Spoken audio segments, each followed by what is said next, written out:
Welcome to Modern Tactical Shooting. I'm Jeff Gerwich, and yes, this is another watch review. It is on this watch right here, the PAC-76 by Praesidus.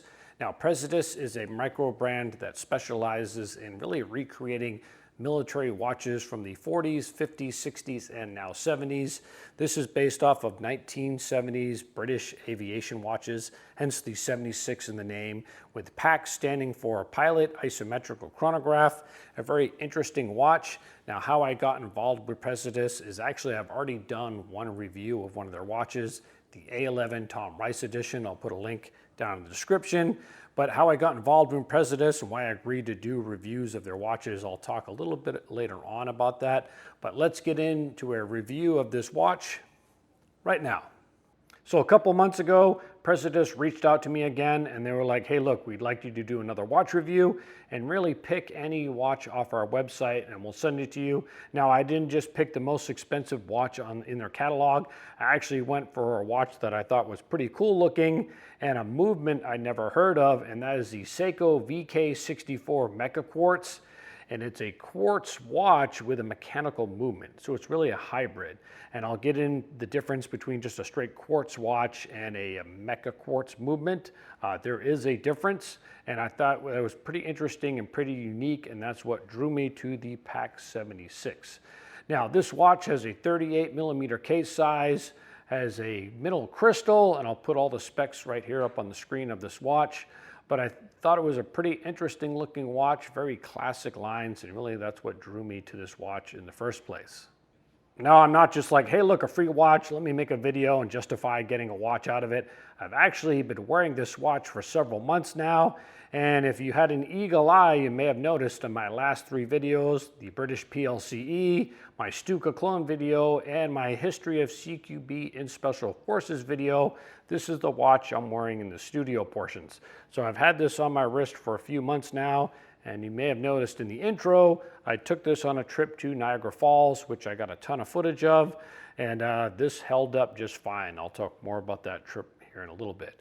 But yeah, the specs of this watch, it's a 38mm, but it's 38.5. So really it's a 39mm, and I think it looks pretty good on my 6.5-inch wrist.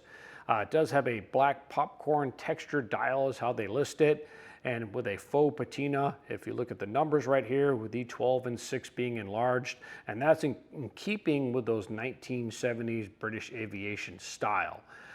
So stainless steel body, and again, that movement is a Seiko movement. That's one of the initial reasons why I agreed to do a review of that very first watch, that A11 Tom Rice, is I am a huge Seiko fan, so Seiko movements are great. And Praesidus watches, they're either using Seiko movements and some Swiss movements, both mechanical and quartz movements.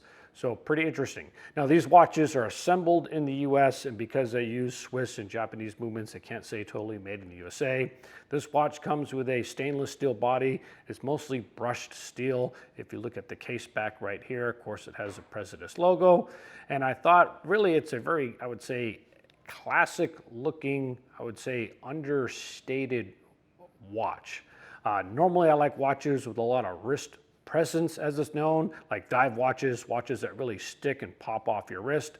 But I think this has a very subdued classic look that really matches my style. And how you see me in my videos, how I'm dressed here, I'm dressed like I'm always ready to go for a hike or go to the range. Well, that's how I walk about in real life. I dress the same way.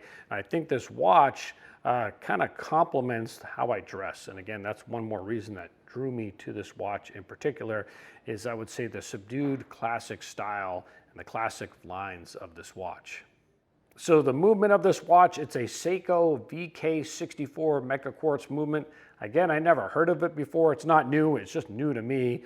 And it's a hybrid watch. Yes, it's battery or quartz powered, but instead of the quartz creating vibrations that in turn power the movement, basically there's a motor in here that powers the gears of the watch. Now, getting into mechanical watches, which I'm really new to mechanical watches. I've only been into mechanical watches really the last 3 or 4 years. One thing that kind of spoiled me now is I like the heft and feel of mechanical watches. I own a ton of Casio G-Shocks and a Pathfinder, and I kind of am spoiled now. I like the heft and feel of a mechanical movement watch on my wrist. And this still does retain that, being that, yes, it's an overcomplicated movement. We're having a battery power a little motor that in turn turns all these gears, as opposed to a normal quartz watch, which is really based on a little crystal and a little circuit. So there's not a lot of gears going on in a normal quartz watch. Well, this is completely powering a movement that, instead of being powered by a flywheel and a straight mechanical watch, automatic watch, and a spring to retain the power is coming from that battery. So it has the feel of a mechanical watch because, yes, it is a hybrid movement and it does contain a lot of the little gears and mechanisms like your standard mechanical watch. That is another reason why I picked this. So I was like, wow, that's a movement I've never heard of. So pretty interesting on the inside. And again, it retains that feel, and that's what I'm looking for. So in this close-up right here, the crystal is actually K1 mineral glass with an anti-reflective coating. You got a good shot of that popcorn textured dial again with the faux patina on the numbers, and that's super luminova for your glow in the dark. Now the case again is about 39 millimeters. It's listed as 38.5, but it really feels like a 39 with almost 12 millimeters in width. And on my 6.5-inch wrist, I think it fits just nicely. Now it is a chronograph, so it does have 60-minute subdial and a 24-hour subdial. The pushers are very positive and a very positive movement as far as the chronograph itself. Now, I did wear this out in Niagara Falls for a week, and the 100 meters of water resistance held up just fine. I went on Made It in the Mist right up to next to the falls. I got a lot of great footage, of course, of the watch on my wrist. And on the US side, if you haven't been to Niagara Falls, you can take basically little stairs right up next to the falls itself. You're gonna get soaked, and this watch held up just fine during that week. I wouldn't take this scuba diving, but you know, it handled all the water from Niagara Falls just fine, barring me actually jumping into the falls myself, which of course I did not do because I'm here making the video. But yeah, it held up just fine in those conditions. So I think this would survive a day at the pool, no problem. So who are Praesidus? Well, if you haven't seen my A11 Tom Rice Edition review video, I'll cover it briefly right here. But basically, Praesidus is a micro brand specializing in recreating military watches. They started in the 40s, moved up to the 50s, 60s, and 70s now. And really, why I agreed to do the first review on that A11 Tom Rice Edition is, one, they do use quality movements. I'm a huge Seiko fan, and a lot of their movements are Seiko, and of course they do have some Swiss movements, but more importantly, their brand ambassadors are members of our greatest generation. They had the Tom Rice Edition watch. I believe he was a member of the 101st, fought in World War II. Sadly, he did pass away last year, but of course they made a watch in his honor. I think that's pretty cool. They also have a Vince Speranza, if I'm pronouncing his last name right. He is also a brand ambassador for Praesidus. And it's the only watch company that I know of that has true vets representing their watches as their brand ambassadors.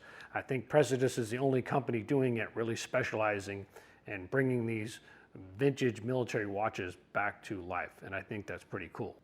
Now, this watch is currently available on their website in multiple different bands, to include an all-metal band. I opted for the leather band, and it's retailing right now for $280. Now, in doing research, especially on that VK64 movement, which I've never heard of before, it's a very popular movement with a lot of other micro brands out there.